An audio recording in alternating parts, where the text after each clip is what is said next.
incredibly important people, Krista and Marty. And without those two, man, we'd be down in trouble. So that's the way, hopefully things will really, really go well.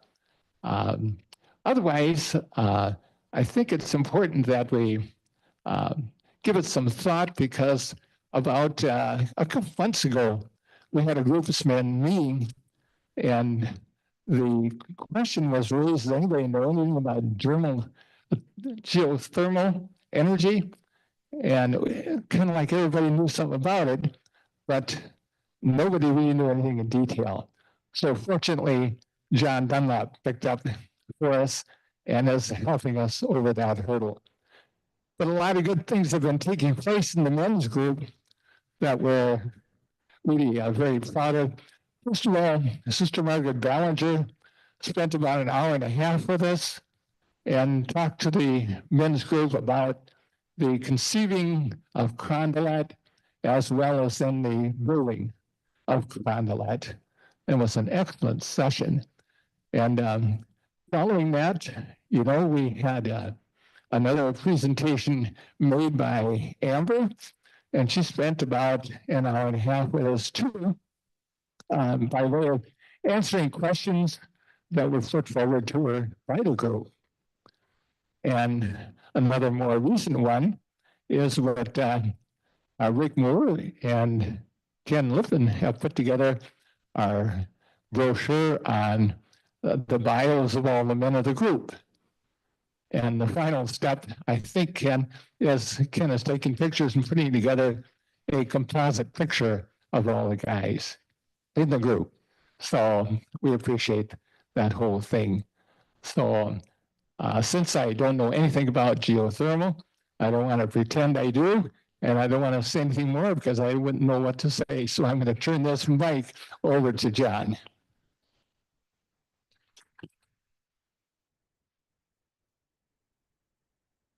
Good afternoon. I'm John Dunlop, as Bernie said. You may know my wife, Susan, who's down in the care center, and she's not able to join us right at the moment. It's been a pleasure to become a member of the men's group, in spite of the fact that I live in the sister community that's run by Presbyterian Homes down the hill at Lexington Landing. The vast majority of buildings here in St. Paul are heated by natural gas. And natural gas, buildings now have become the main emitter of carbon polluting gases in the city of St. Paul. And many owners are trying to figure out how to reduce their carbon emission. Heat pumps have been around for a long time. Heat pumps do not actually create heat. They take heat from one source. They use a system of compression and expansion to increase the temperature, and then they supply that heat to a destination, such as the inside of Carondelet, for instance. The crust of the Earth, all around the Earth, is heated literally by the sun. We use the term geothermal. Geothermal really refers to like the California geysers and energy that comes from the magma of the inside of the Earth. But here in Minnesota, we have we've adopted the term heat pump geothermal to refer to ground source heat pumps. And so in recent years, heat pumps have been used to extract that really what is solar energy from the crust of the Earth down a few hundred feet as a source of heat to heat our buildings. Frank Josie is an independent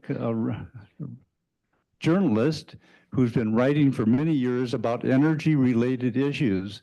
And he's an excellent writer, but recently he's done an evaluation of heat pump systems here in the city of St. Paul. And he agreed to come and share some of that more recent information with us. We will also be hearing from Mark Bannon, who is the operator of the geothermal system here at Carondelet. But I'll just give you a tickler. Please come back on May 28th at 10:30 a.m. when we're going to be having a separate presentation as being coordinated by Sharon Stingman on the system here at Carondelet. So today is really about the systems that are here and being built here in the city of St. Paul. The second most, the worst emitter of carbon dioxide in Minnesota is the transportation sector. Well, Frank Josie did not use it to cause carbon pollution on his way over here. He walked, well, I guess it took his bike, 400 feet from across the street. Frank Josie. Thanks, John. Yeah, I live virtually behind St. Paul Academy, so it wasn't a long bike ride. I bike ride before that, and boy, St. Paul's under construction again. A lot of bike trails are out of commission this summer, as I found out biking up Shepherd Road, which I didn't want to do. A quick aside, I first wrote about Carondelet in 2013. And I remember speaking to the CEO of Press Homes. And I said, how was it working with the nuns? And he said, they were the toughest negotiators I've ever faced in my life. He said, they cut the hardest bargain. He said, really, I've been with ruthless business people. They were more ruthless than anybody. So you all know that already. As John noted, this awkward word called decarbonization, that means getting rid of carbon in the atmosphere. And that is our biggest challenge right now globally and in the Midwest. It's much easier, as John talked about, heat pumps to just install a heat pump in the mid-Atlantic or the South, because heat pumps are magic. They can heat and they can cool.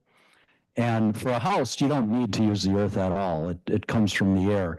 I have an air source heat pump in our house, and my wife and I love it. You can barely hear it, and it air conditions our home.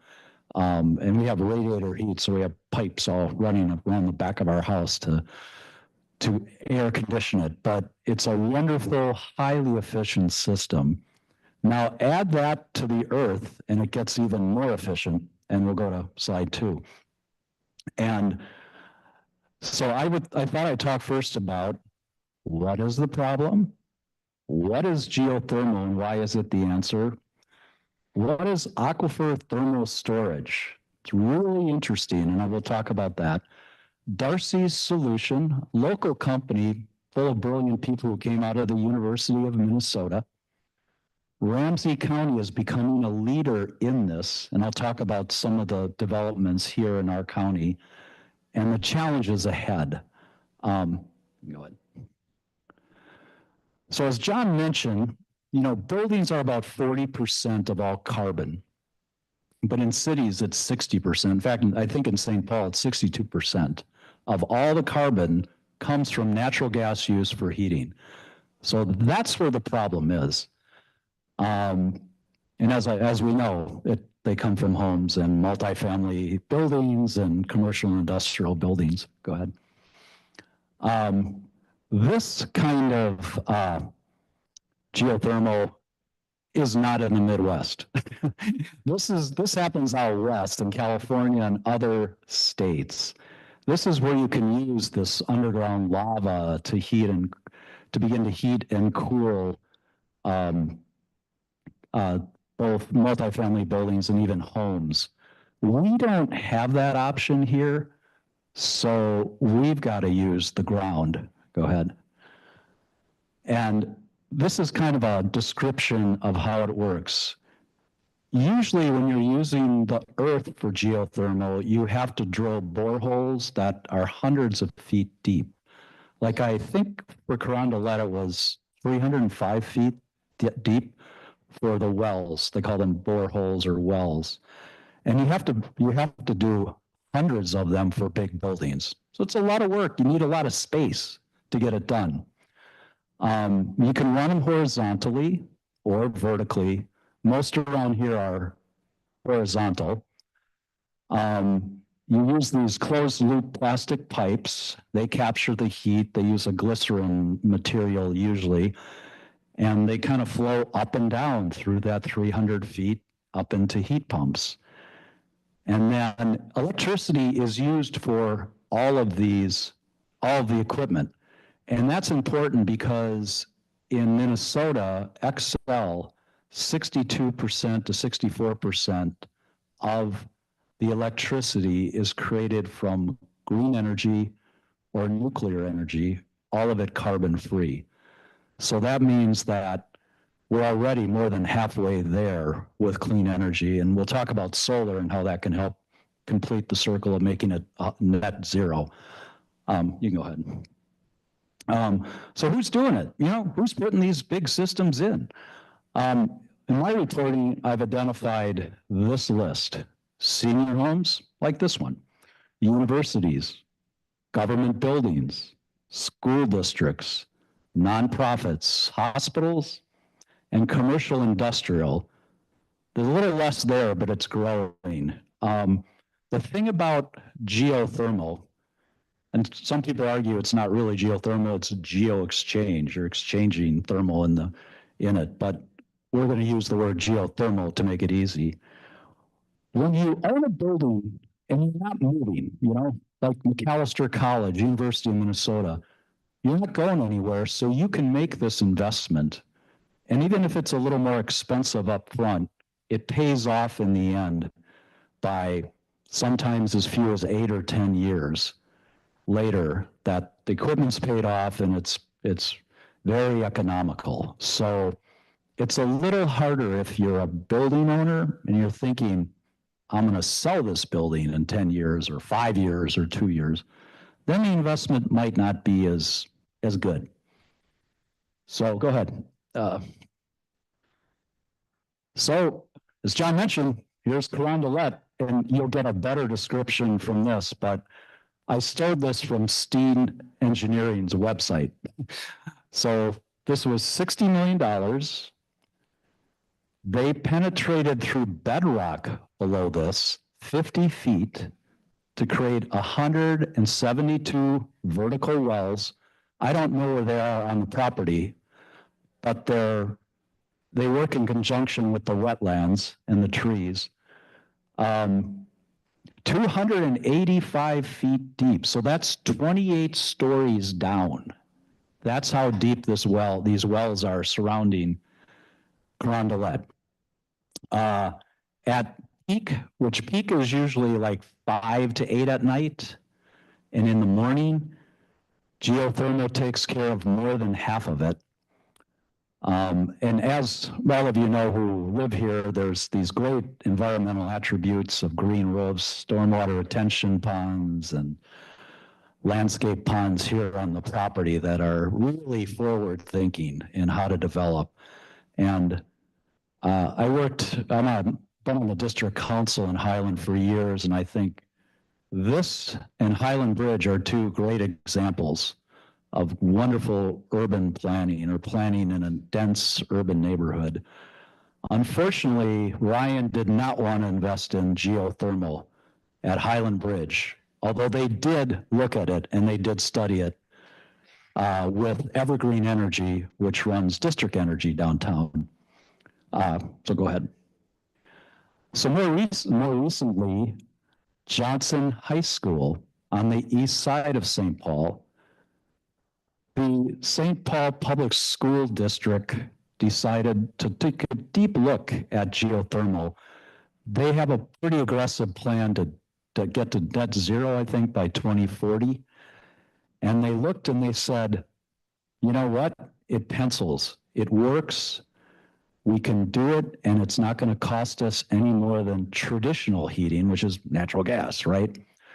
So Johnson's, and this is just that field right there, underneath the baseball, that's where they dug down all the boreholes for the system. And then they cover them up. Can't see them. They can play baseball on them. You can go to the next. And one thing you find in writing about geothermal is you always get photos like this. The dullest photos imaginable. Lots of pipes, lots of guys staring at pipes. It's very hard to find an interesting photo of it. In fact, he lives in Highland Park too. just retired. So it's 45% by 2030. The project, 18.8 million. And it also gave the school air conditioning. And, you know, St. Paul has very few high schools with air conditioning because they were never needed before. But now the world's getting a lot hotter and we need air conditioning. And also this school is where the school district has summer school classes for students around the city. So they wanted air conditioning to make it comfortable enough to learn in our 90-degree heat now in August and July. So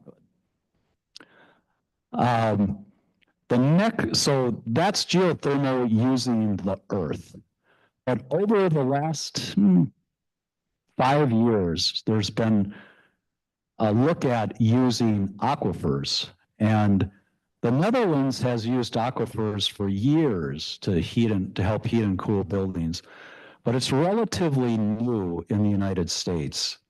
It has a lot of advantages. One is you don't need to have hundreds of these boreholes.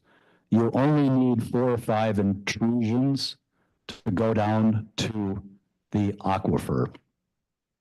5 or 6 wells, you can do a couple 100,000 square feet building. Instead of the same type of building, if you did traditional geothermal, hundreds of boreholes. So in that way, it's a lot less intrusive. And you can also do it in dense urban neighborhoods. So I'll talk about it in a minute, but Hidden River Middle School on Grand Avenue, I think it's reopening this year, has aquifer thermal storage. And, you know, they just didn't have the property to put traditional geothermal in. So it worked out very well for them. And we got a lot of aquifers, you know, the Jordan aquifer is underneath us right now. I mean, there's aquifers all over Minnesota and all over the United States. So aquifers could be tapped in a lot of communities, but especially the upper Midwest because we are rich in them. You can turn it. Now, this doesn't mean that they're actually using the aquifer water. In fact, they're not. They're just capturing the thermal qualities of the water, which is around 52, 54 degrees. They have a heat exchanger that they install in the well, and the well does go down significantly to the top of the aquifer. And the heat exchanger is capturing that thermal heat and then transferring it up to the top and into the HVAC system. And that's like the dummy explanation. I won't go beyond that. Darcy says it delivers 20 to 50 times the capacity of a traditional system, a traditional geothermal, made for dense urban environments. And like all geothermal, we have a workforce that is available and can grow to install these systems. Yeah. Now, I just wrote some quick examples of them. The Hidden River Middle School, Bruce Vento Elementary School on the east side, the Pipe Fitters Union, downtown St. Paul, smaller project, but that was one of their first ones. There's a training center Jim Staples runs on the north side of Minneapolis. That has a Darcy. Xcel's new natural gas office in the Heights, a new development on St. Paul's east side, also has a Darcy system. And Sabathany in South Minneapolis has one, as does this beautiful new lead headquarters at Lakewood. I toured this last year. This thing's gorgeous. So they've done around 20 projects, and they won a ton of awards for innovation. So the next frontier is, we've got this geothermal, we've got aquifer thermal, as it's called. Could we create a community connecting all these buildings and using one source for it? Sort of like district energy. Downtown St. Paul is a district energy run system. Most of the buildings there are connected to a central heating and cooling hub on the Mississippi River next to the Science Museum. That's the goal. Like, let's centralize it a little more. Right now, there's a network geothermal project in Framingham, Massachusetts. It's a mile loop, and they've connected a number of different buildings to it, and they're testing it there. We're going to build it from the ground up in potentially 2 spots. One is the Heights.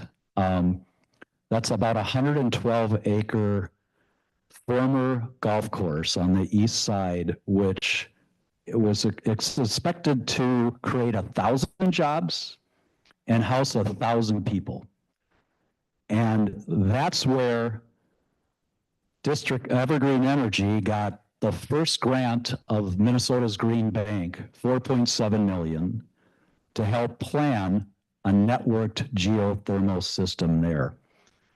And that's exciting because that could connect 8 or 10 buildings, hundreds of thousands of square feet of commercial, industrial, and multifamily housing, which is basically apartments. And that would be, I think, the biggest in the United States once it's completed. The Heights is interesting in a couple different ways. One is it's going to be a net zero development, but Xcel has their natural gas center. So they're actually going to run it on electricity and sell natural gas. People there are going to sell natural gas, and they're going to, the only natural gas in this development is going to be a testing facility on the site of Xcel's natural gas office. They're going to test that. Actually, they told me anyway, there's going to be a small testing lab for natural gas. That's going to be the only natural gas used at all at the Heights. The other cool, the Heights is also has a 147 unit multifamily housing project built by Habitat for Humanity. That will not use network geothermal. They wanted to move faster on this, get it done faster.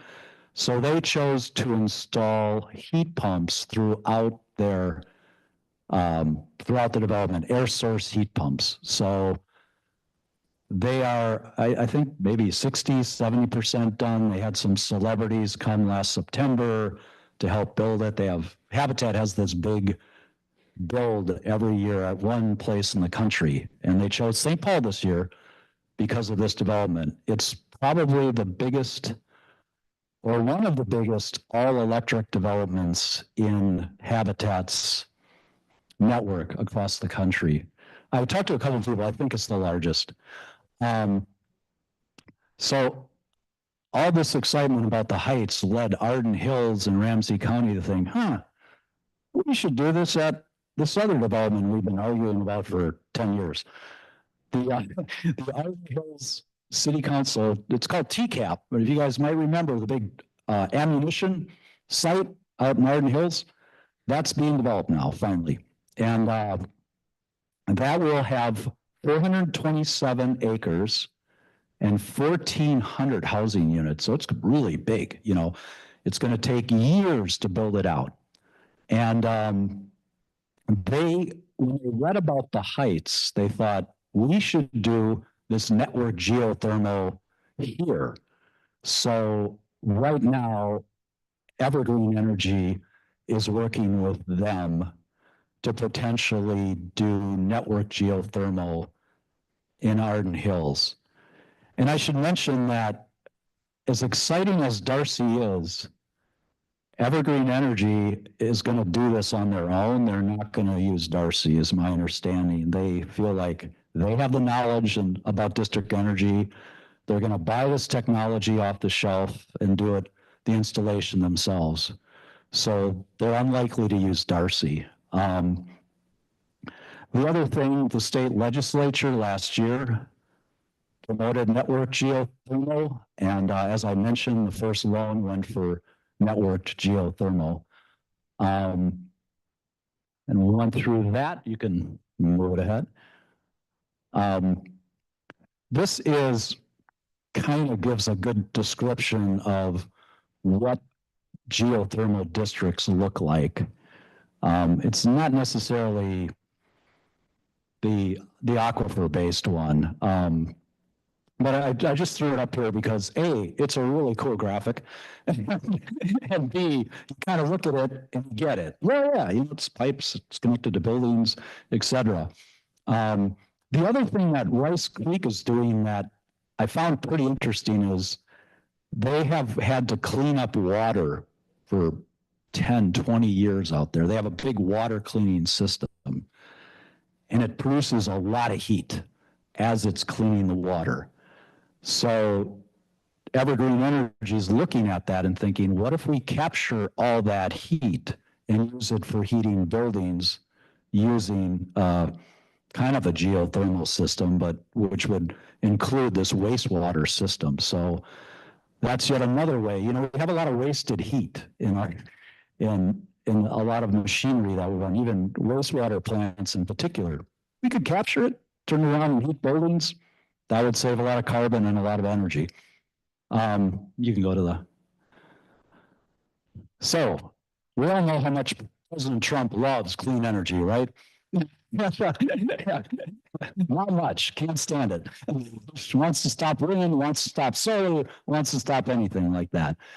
However, he seems to be convinced that geothermal might be okay. Partially because oil companies and natural gas companies, they have a lot of people that work for them that know how to drill stuff, right? And they also, I think, can finally see that natural gas is going to run out in the next 30 years.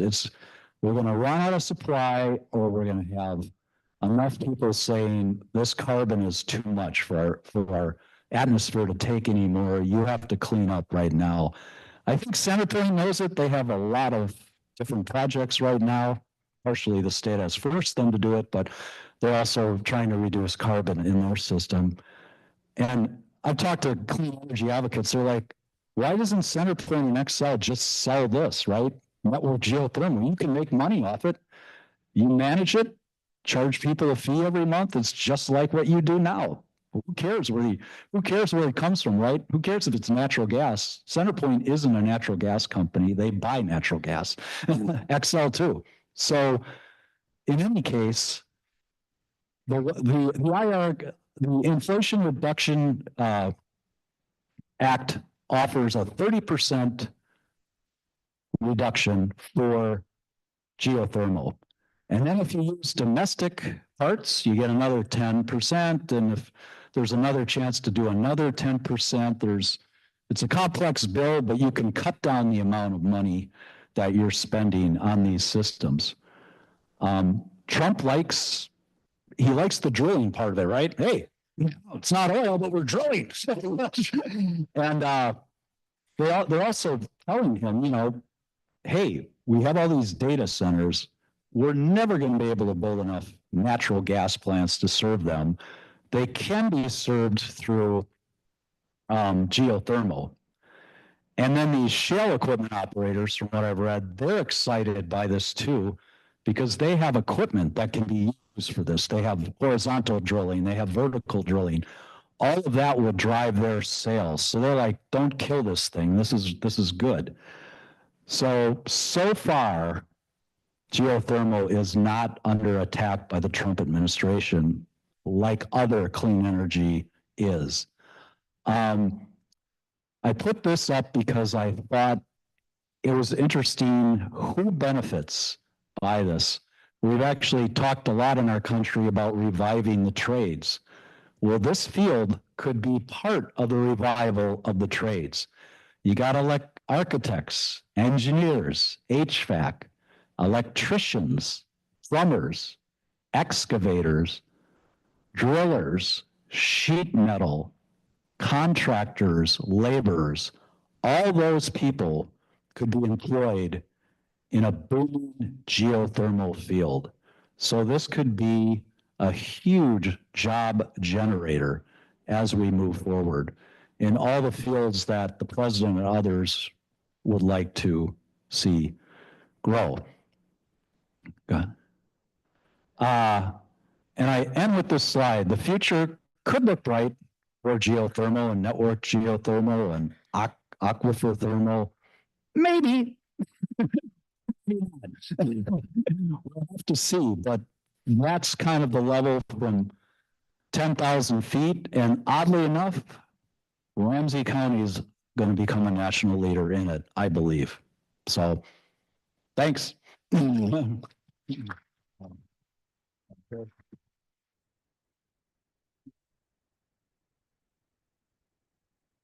Thank you very much, Frank. As Frank alluded to, and I did too, the heat and cooling that we experience here at Carondelet is coming from a ground source heat pump that we refer to as geothermal. And as we mentioned earlier, well, please come back on the 28th because we're going to be talking much more thoroughly about the Carondelet system, which is going to be very interesting. But just to give you a sample about how we stay cool and how we get heat in the wintertime, Mark Bannon agreed to offer some just perspectives that he has as the operator of the system. Welcome, everybody. It's good to see everybody. I'm going to be straight and forward and honest with everybody. This is my first time ever working with geothermal, but I understand the basics of how the heat pump system works here. Also, I'd like to thank Frank. I've learned quite a bit since sitting here for the last 10 minutes. And then also, don't forget us guys that have to fix it when it goes down. Yeah, job security. So we have 9 zones here. I can show and take pictures and show everybody on the 28th. My regional director was going to come here and speak a little bit more on the system here, but unfortunately he had to be elsewhere on an emergency call. So we have 9 zone systems. So like Frank explained in his PowerPoint here, that the heat and the cooling is transferred and through the heat pumps, depending on the weather and temperature. If at any time we need more, that's when our boilers and our cooling tower will come into effect, especially on temperatures. I believe it's around 90 degrees. If anything hits around there, the cooling tower kicks on and gives us a little bit more cooler water to help the ACs. We have approximately, I want to say about close to 300 heat pumps in this building. Everybody has their own individual one in their apartment, and then we have others throughout the community. They're very hard to work on when they're above the ceiling. They don't give us many rooms. I prefer them to be on the floor. A lot easier to work with, That's the only bad thing I wasn't too happy about when I got here, but you know what? it is what it is, and we have to work on them, and we keep them going. I noticed a lot of them were starting to fail when I arrived. And in the last 2 years, they seem to be up and running, and we're getting less calls on heating and the cooling issues. So hopefully that'll stay good and forward as we move forward. I think this is the future. I think it's really good. I think it's some great ideas. Hopefully, I'm going to be around long enough to see it go through. I do have some notes here. I know in Frank's thing, he said that, like Frank said, we do have a horizontal well field here with 9 zones. You have to look at it from the way it was taught to me. If you look at it as, can everybody hear me? If you were to have a window air conditioner, brings the cool in, sucks the heat out of the back. And that's the way it was taught to me. So, and then that's the pretty, my understanding and of how things sort of work with geothermal. And like I said, I'm still learning the system, so this is new to me, and I'm looking forward to understanding and being here on the 28th to learn so much more about the process. Frank stole all my notes. Thanks, Mark. Thanks. Well, that's kind of a hint about everything you're going to be learning more about the system on the 28th. But I imagine there are some questions out there, but I have one that I'd like to ask. Mark, I see a notice on Wells Zesta that the cooling system has been turned on. What does that actually mean? Well, up on the roof, we have a thing that's called a cooling tower. It helps chill the water, basically. So what we do is we shut it down in the wintertime. We clean all the pipes out and make sure everything is good so nothing freezes. We get all the drain in, and then every year we start it back up again. We have chemicals. We test it weekly. For Legionnaire, it's a big thing by the EPA now. I don't, if everybody remembers, a few years ago, there was a Legionnaire at one of the hospital facilities. I believe it was in St. Louis Park, where people got very, very sick. The EPA came in and tested, and they were not testing their cooling tower, and Legionnaire got in somehow through the water system and got a lot of people sick. So do you remember that? Yeah, so it was a real serious thing. So we actually have a company that comes out and does the testing for us to make sure we're in compliance with the EPA and with everybody's safety here in the building. Thanks, Mark. Any other questions out there? Can we please wait for the microphone? No, we have people that want to hear your questions online. I'm curious what it might cost a homeowner. St. Paul has many lots that are 45 feet wide, 100 feet deep. Is it practical for a homeowner? Great question. It's very expensive. So I did an article for The Villager many years ago, and I talked to a doctor who was committed to doing this. And he had a large side lot on Ramsey Hill. And I did ask him, and at that time, it was $60,000. Now, there were some tax credits, but that's a lot to pay. He felt it was worth it. He got air conditioning. The other thing you could do is you get air conditioning out of it. So that separate system. Sure, the separate system you don't have to buy. But even if it's dropped significantly from that, his home was probably 3,000, 4,000 square feet, pretty big house, but it's going to be expensive.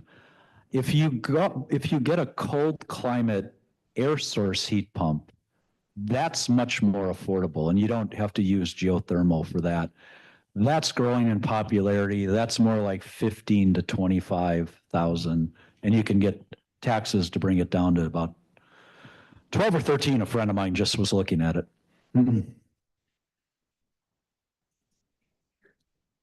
Systems. Yeah, not in a house. The question Not- was, yeah. the payoff period of 8 to 10 years, Yeah, not in an individual home. way in the back.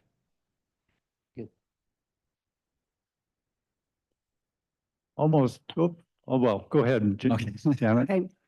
This is kind of 47 years too late. The first house that we bought had a heat pump in it. Can you explain how that worked? Yeah, isn't that amazing? I mean, this is not new technology. No. Um, I just think that I wonder how much they paid for it back then, but heat pumps have been much more popular in Europe and in the southern United States than here because of our extreme winter climate.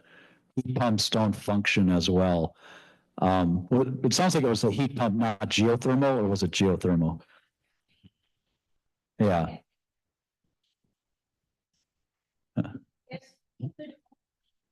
So warm, it would only get so warm. Right. So, and nobody ever explained that to us, but we ended up putting in, it was a Le Petit Godin, which is a wood burning stove. And that worked great. Oh, that's interesting. Yeah, I know people who have electric resistance. They put that in too for the sub 13 degrees below zero. That's how much they heat. They don't heat so well after that. We have The another climate. question. I was Can you just, stand up? Actually, that'd be helpful for all of us to get to know you if you give your name, please. I'm Nancy. I live down in 101. I'm the one with the beautiful white standard poodle. Okay. My question is, when you were looking at all the charts and talking about all the projects, when we moved here back in the early 80s, Energy Park was like a big deal. We almost bought over there, and it's not mentioned in any of this stuff. Isn't it like any kind of historical, traditional thing that gets some credit? Yeah, that's over in Midway, right? Yeah. I'll have to look into that. That's a really interesting, it doesn't come up much. And I don't know why. I don't know that any of it's geothermal, but, No. The yeah. Energy Park was actually established many, many years ago. You know where it is along the tracks there, just off Yeah. of 280. That was really designed to be an energy equivalent to a medical alley, because they wanted to have a focus for energy-related businesses. And so that was really the collection, if that's the way they named it, Energy Park and so forth. But you're exactly right, it really isn't a demonstration of renewable or energy systems. Right. Any other questions? I have another one over here, John. Hello, my name is Gary, and I'm wondering, how does the maintenance between a traditional HVAC system compared to a system like this? As far as ongoing maintenance and upkeep and how long it Comparative lasts, that sort of thing. Maintenance between the two types of systems? That's above my pay level.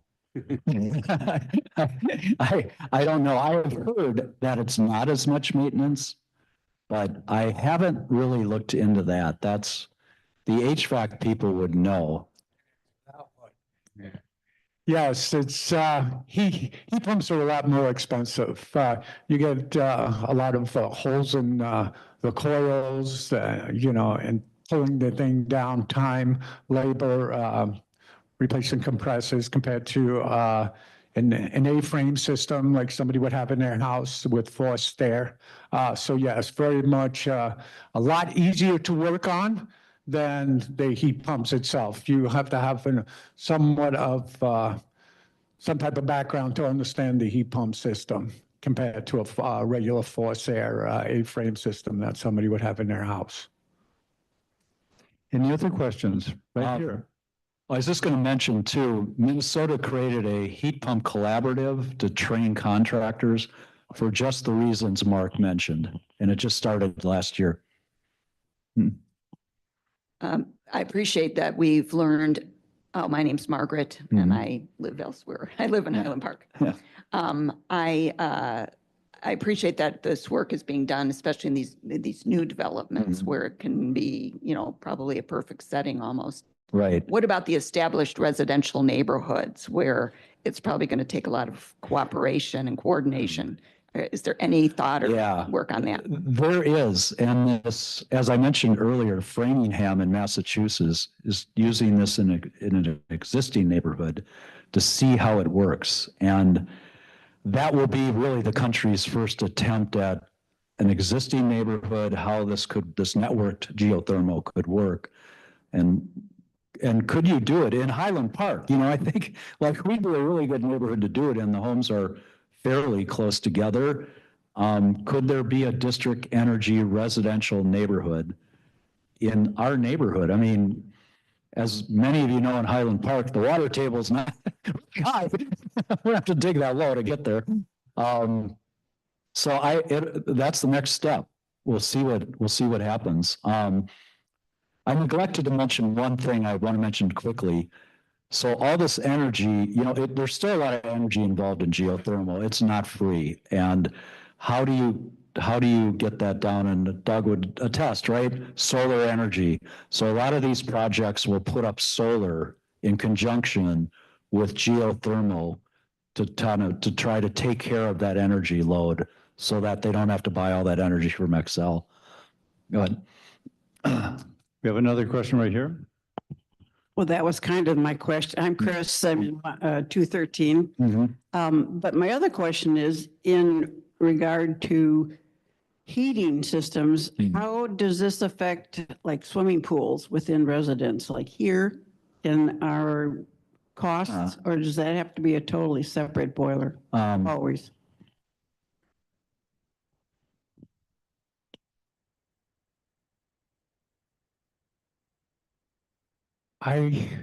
You stumped me, but I'm going to tell you what I know. We have two separate boilers for the spa and the pool. I do not believe that they are on the geothermal system because there's the natural gas line that goes right to them. Be a lot of electricity, right? Yeah. Oh, right here we have, Oh, my wife, I have to give her. He has to give it to me. Sylvia, I'm in 114. You said something about the relationship with the county and how that's important for the future of this science. Can you tell us any more about what that means? With that one, it was a joint they call it a joint agreement between Arden Hills and the county to develop this. They've been arguing for years about how it would develop, how dense it would be. And so that's where the county has played in helping plan Arden Hills in particular. It's more in the future, yeah. But Ramsey County that's one of their biggest projects right now. The Heights is more the Port Authority of St. Paul. They are the lead planner, developer on that site. Yeah. Okay. Thank you. Hi, my name is Jean. I am visiting this afternoon from East St. Paul. And I, with a couple of my colleagues here, are in a group called Unidos, and we work for climate change.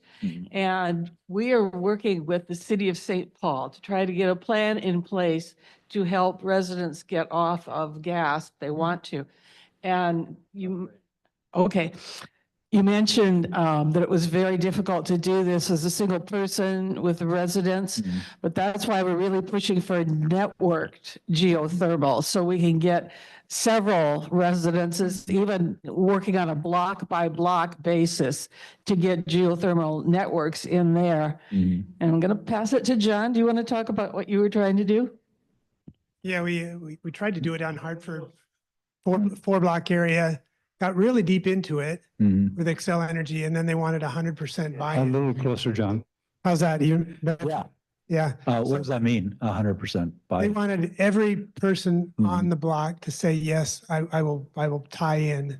Mhm. And of course, that's an unachievable goal. Yeah. So my question for you, Frank, is, the technology is not new. Right. Yeah. The question is, how do we create Uh.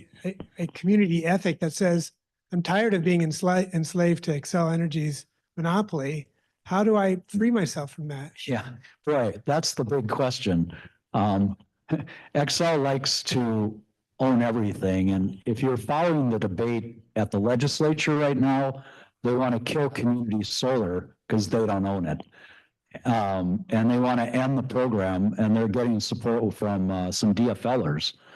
Nick France, for example, was one of them. It's the hardest thing to break the cartel of big utilities. And I know you're familiar with John Farrell and some of his writing on this, but without actually communities buying back their power systems, which Minneapolis looked at in 2013, and Boulder has looked at too, it's very difficult to do. What they call it manipulation. It's basically buying your power company. If you're city, you're saying, I want to buy it. And boy, that's tough. It's the hardest thing to achieve. And Boulder kind of gave up after 5 years. I looked into that, and they just couldn't do it. They wanted to, but didn't really shake out. So what you can do is get your own solar. We got two questions over here. Rick, you've got another question? I think I missed something. Would you explain what Can Darcy is? Can you give your name, please? Oh, sorry. Dolores Voorhees. Would you explain what is Darcy a method or a company? Oh, or a sure. person? Yeah. Well, Darcy was a person, and they took the name of, I think he was a French scientist. They took his name. It's a local company that came out of research done at the University of Minnesota by a researcher named Jimmy Randolph. And then what often happens with this is they look for people who can commercialize their inventions, and they found a good team that could do it. So Darcy started about 5 years ago doing pilot projects first, and now they've evolved into a company with employees. And I don't know how many employees they have, but they seem to be growing significantly. They did Rochester City Hall recently. That was another one. That was a pretty big project. And I'm neglected to say, Carleton is also net zero, and they use wind energy. If you drive to Northfield, you'll see turbines, and they have a huge geothermal system there. And Carleton College. One last question, perhaps? I'm Rick Wilhoit. Excuse me. You mentioned electricity several times. It's unclear to me how that would be used to supplement. How important is that? And does that, so I say, diminish some of the value of the systems you're talking about? So we're gonna need electricity, and electricity will be funded or I should say come about because of the use of gas. So yeah, it's a good question. Yeah. Clean energy advocates believe in electrification of as much as we can do, basically because we can use clean energy to create electricity. And wind turbines, solar, nuclear might be coming back. It's controversial, but it could come back because it's clean, no emissions involved in it. And there's a sense that that's if not the easiest way, the most logical way to reduce natural gas use. Now, there's electricity that comes from natural gas production, that turbines are run by natural gas, but in Minnesota, at least, and much of the country, the move to electrification is because utilities are getting cleaner, electricity production is getting cleaner, then so that's kind of become the answer.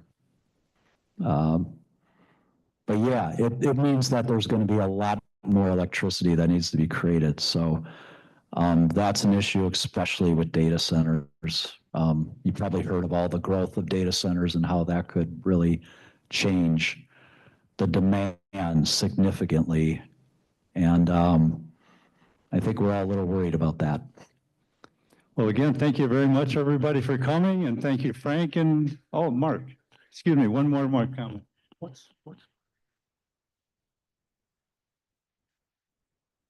So if anybody's interested to see where the pipes come in, if you go downstairs to the garage, if you're down there throwing some trash away or your compost, whatever it may be, swing by parking spot 30, you'll see a cage and some huge gray pipes with a bunch of handles. And then I can show you the next step if interested. So you'll be able to see where they come in, where they go out, and then right next across from that, where parking spot 30 is, there's a cinder block wall, and that's where all the main big pumps are, and that's where everything gets transferred throughout the building. Thanks, Mark. Well, thank you, too.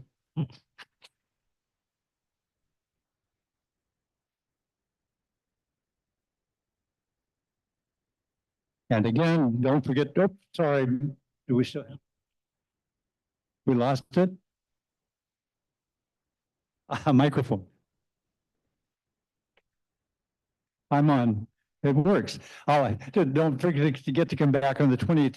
In the meantime, a promotion for an energy fair that's going to be a week from tomorrow, and next Saturday at House of Hope parking lot from 1 to 4 in the afternoon. We're going to have, and that's actually being sponsored by many of the faith communities that you may be affiliated with. There are about 5 communities along Summit Avenue that are pulling this thing off. We'll have electric vehicles for display, electric vehicles for test drives. We'll have other technologies, probably nothing on geothermal, but we have solar and other technologies that you can use in your homes that may not be particularly appropriate for us here at Convalep as in our own individual lives, but we have friends and relatives. Please pass the word 1 to 4 p.m. at House of Hope next Saturday. But we will see you on the 28th. Oh, Sal. On the 28th is 10:30 a.m. I beg your pardon, Sally. Thank you. Here in the village. In the Villager this week on the Eco Fair, and it's really good because I know that because I wrote it. Thanks for coming. I was passing the mic, so I didn't get to answer the question. Great job. Maybe hit a home run.